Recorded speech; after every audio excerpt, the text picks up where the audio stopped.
Isa ang lawag sa mga bagong team sa V-League Open Conference. Pero kahit baguhan, hindi pwedeng maliitin ang lineup ng Power Smashers na binubuo ng mga top players mula sa UAAP at NCAA. Narito ang report. Nauna nang umarangkada sa court sa unang 2 araw ng pagbubukas ng Shakey's V-League ang isa sa mga star-studded teams na aabangan ng mga volleyball fans.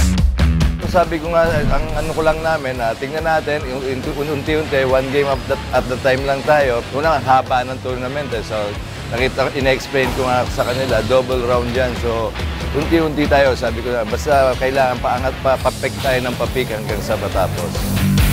Handa nang sumabak muli sa bakbakan ang pinagsamang puwersa ng mga manlalaro ni Coach Nes Pamilar mula sa UAAP Adamson team na sila Mylene Paat, Gemma Galanza at Fenella M. Nas. Panibagong exposure para sa sarili ko. And syempre, mas professional na yung naglalaro sa V-League. So, parang mas lalaki pa yung mas lalawak pa yung kaalaman ko sa pag-volleyball. Talagang gusto ko rin sumali ng V-League. Sa team ngayon na to, sobrang welcome yung isa't isa. Sobrang glad to join in this competition. Thankful ko, lalo na kay God. Siya yung nagiging nagpa-plans kung ano man yung dapat or ano man dapat mong kakalagyan, kung saan ka man dapat nararapat. Si Wenet Eulalio ng FEU, Eunice Galang ng Arellano University at ang team captain at setter na si Chi Saed.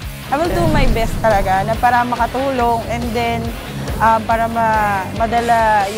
madala ko yung team na to. Actually, medyo mabigat talaga na responsibility bilang ate. Pero gagawin ko lahat para maging okay, maganda yung performance namin this season. And for our team naman, hindi ako makapromise. Pero alam ko na magtatrabaho kami ng maayos. Malaki man daw ang gagampanan ni Chi bilang ate ng grupo, ay excited pa rin siya na makasama sa court ang mga batang ka-team. Siyempre mga bata, willing pa sila talagang matuto. No? So parang andali yung pag may pinagawa ka, hindi yung katulad na medyo sila kagad, agresibo sila pagdating sa mga tinuturo sa kanila. Iisa lang ang goal ng Lawag Power Smashers, ang makarating sa Final Four ng V-League ngayong season.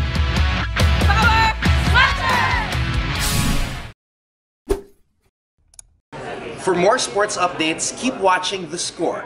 And don't forget to subscribe.